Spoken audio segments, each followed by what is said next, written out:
I'm sure that many people watching this video will be aware of the ways in which modern mathematics, and even not so modern mathematics, has been able to resolve the paradox of Achilles and the tortoise.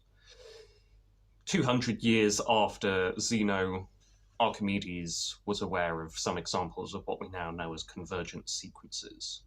And when you understand the concept of convergent sequences and limits, it will no longer seem counterintuitive to you that it is indeed possible to have infinitely many events, one after the other, and another event that comes after all of them. But what is the lesson that we should take from this paradox? Even today, you see people trying to persuade you that they have some deep insight into the way that the universe works, which comes not from making observations in a scientific way, but from pure logic. Whether this is somebody trying to persuade you that the existence of the laws of physics disproves free will and that therefore I had no more control over my decision to make this video than I do over the fact that the Earth orbits the Sun, or whether that is somebody trying to persuade you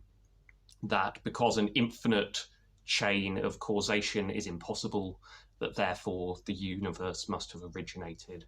as a result of the act of a creator God.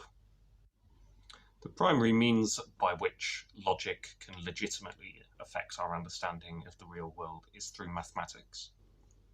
If you speak to somebody who studies fluid dynamics, their work will involve doing maths, and it will have useful applications in engineering and in the real world more broadly.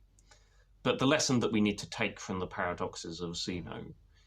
is that if we come to conclusions that can be disproven by experiment, and we want our mathematical models to be useful in the real world, then we need to be prepared to change and override our assumptions.